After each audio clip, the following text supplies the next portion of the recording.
আসসালামু আলাইকুম রহমতুল্লাহ। সম্মানিত দর্শক, বর্তমানে একটা শব্দ খুব বেশি পরিমাণে আলোচিত হচ্ছে, ব্যবহৃত হচ্ছে। এই শব্দটা আকাশে বাতাসে উঠছে, বিভিন্ন পিলারে, ওয়ালে এটা লিপিবদ্ধ হচ্ছে, অনলাইন অফলাইনে এটা ঘুরে বেড়াচ্ছে। এটা অনেক পুরাতন একটি শব্দ, 1000 বছর আগে থেকেই বাংলা সাহিত্যে এটা ব্যবহৃত হয়, কিন্তু ইদানিং এটা খুব বেশি পরিমাণে ব্যবহৃত হচ্ছে। শব্দটি হলো গুপ্ত। এই গুপ্ত শব্দটি এখন এত বেশি আলোচিত কেন, এত বেশি ব্যবহৃত হচ্ছে কেন, চর্চা হচ্ছে কেন? এটা মূলত কোন অর্থ বহন করে? গুপ্ত শব্দটি আমরা কয়েকটি অর্থে ব্যবহৃত হতে দেখি। 1 নাম্বার, গুপ্ত মানি হলো মুনাফিকি। চেহারা একরকম, আড়ালে তার চরিত্র আরেক রকম হওয়া, ঘটনার প্রকৃত রূপ একটা হওয়া এবং বাহ্যিক ঘটনাটা আরেক রকম সামনে আসা, এটাকে বলে মুনাফিকি। কোরআনে কারীমে আল্লাহ তাআলা বলেন, ওয়াইদা লাকুল্লাযীনা আমানু ক্বালু আমান্না ওয়াইদা খালাউ ইলা শায়াতিনহিম ক্বালু ইন্না মাআকুম।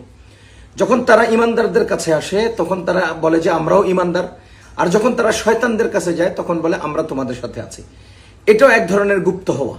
প্রকাশ্যের আকৃতি একরকম, আড়ালের কর্ম আরেক রকম, বাস্তবতা একটা কিন্তু সামনে পেশ করে আরেকটা। এটাকে বলা হয় মুনাফিকি। আর মুনাফিকি অত্যন্ত জঘন্যতম একটি অপরাধ। এটা জাহান্নামে যাওয়ার মতো অপরাধ। আল্লাহ তাআলা বলেন, ইন্নাল মুনাফিকিনা ফিদ দারকিল আসফালি মিনান নার। মুনাফিকরা জাহান্নামের একেবারে নিম্ন স্তরে অবস্থান করবে। 2 নম্বর, এই গুপ্ত শব্দটি তাজাসসুস এর অর্থে ব্যবহৃত হয়। তাজাসসুস বলা হয় অন্যের তথ্য সংগ্রহ করে, আড়ালে থেকে অন্যের তথ্য সংগ্রহ করে সেটাকে বাজারজাত করা, সেটা অন্যের কাছে পৌঁছানো, সেটা মার্কেটিং করা, এটাকে বলে তাজাসসুস। আল্লাহ তাআলা বলেন, ইয়া আইয়ুহাল্লাযীনা আমানু ইজতানিবু কাসীরাম মিনাজ যন ইন্না বা'দাজ যন্নি ইসমুন ওয়ালা তাজাসসু ওয়ালা ইয়াগতাব বা'দুকুম বা'দা। তাজাসসুস এটাকে বাংলায় এক বাক্যে বলা যায় তথ্য সন্ত্রাস। মানে তথ্যগুলো আবিষ্কার করে, তালাশ করে, আড়ালে থেকে চুপিসারে অন্যের দোষ ত্রুটি প্রচার করা, প্রকাশ করা। এই অর্থ এটা নিষিদ্ধ, এটা গুনাহ। আল্লাহ তাআলার পক্ষ থেকে এরকম গুপ্ত বৃত্তি করা, গুপ্তভাবে তথ্য সন্ত্রাস করা, এটাও হারাম, এটাও জাহান্নামে যাওয়ার উপকরণ। এই দুটা গুপ্ত অর্থ অবশ্যই অপরাধ।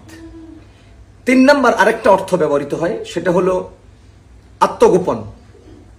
গোপনে যাওয়া, গোপনে থাকা। তার মানে প্রতিপক্ষের চোখ ফাঁকি দিয়ে, প্রতিপক্ষের আড়ালে নিজেকে রক্ষা করা, অথবা যুদ্ধ পরিস্থিতিতে বিপরীত পক্ষের অবস্থানটা তুলে এনে সুকৌশলে তাদেরকে পরাজিত করার অথবা নিজেদেরকে রক্ষা করার একটা কৌশল অবলম্বন করা। এটাও এক ধরনের গুপ্ত হওয়া।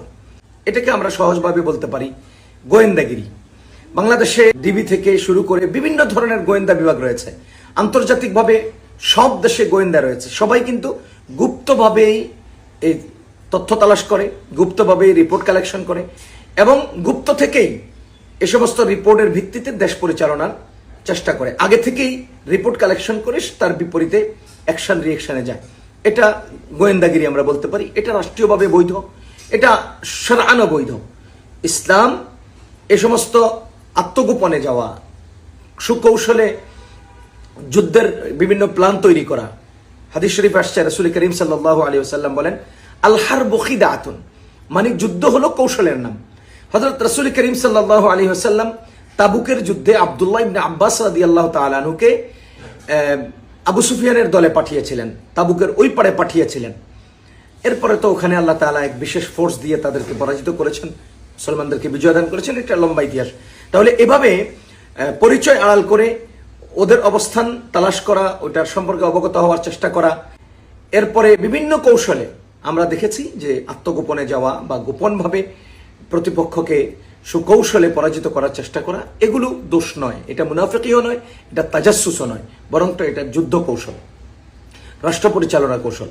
সুতরাং গুপ্ত শব্দ যদি এই অর্থে ব্যবহৃত হয় তাহলে এটা কোনো দোষের কিছু নয়। এটা সবাই করে, কেউ না কোনো ওয়েতে, কোনো না কোনোভাবে নিজের পরিচয় গোপন করে, নিজেকে আড়াল করে অন্যের কাছ থেকে নিজেকে বাঁচানোর চেষ্টা করা, এটা সবাই করেছে।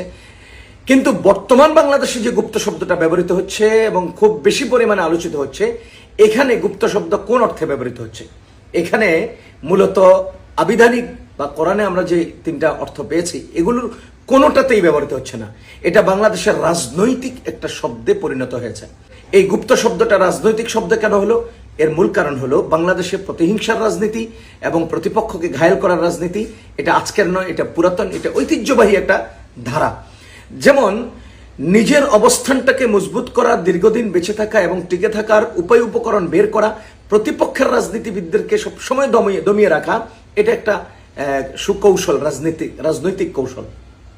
ইতিমধ্যে আমরা দেখেছি আওয়ামী লীগ সরকারের, ফ্যাসিস্ট সরকারের নিজের ফ্যাসিজম টিকিয়ে রাখার জন্য বাংলাদেশে প্রতিপক্ষকে ঘায়েল করার একটা শব্দ ছিল রাজাকার।